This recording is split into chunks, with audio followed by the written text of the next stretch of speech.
Puteți să dați în spate, vă rog, să vedem posterul viu colorat.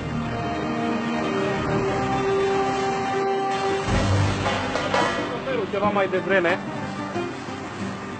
și i-am explicat că trebuie să trecem puțin peste pepenii ăștia. Și domnul mi-a spus, doamne, dar e inutil, pentru că oricum, e clar, e logic, e mașina mea cu care mă duc în vacanță. Oamenii trebuie să vadă. Cred că un os așezat acolo, în felul ăsta, numai așa s-ar face praf, pulbere.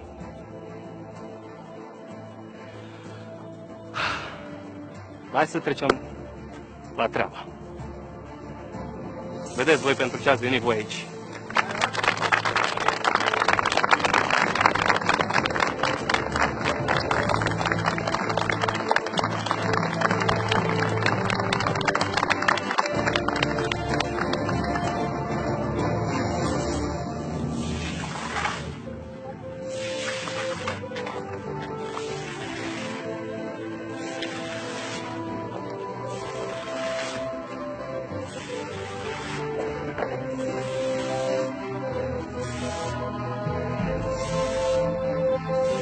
Este pielea mea, adică asta este talpă făcută din piele omenească.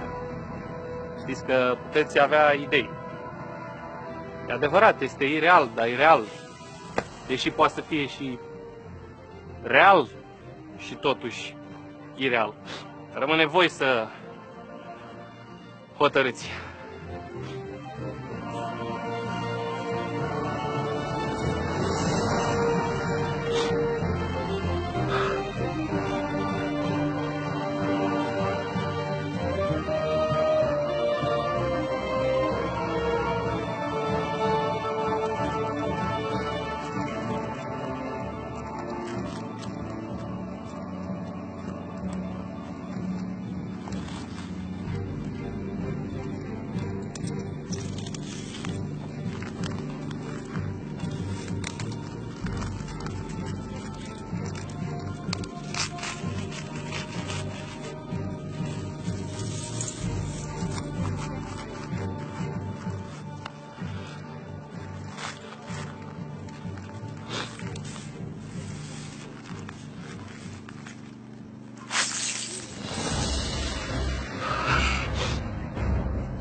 Ia,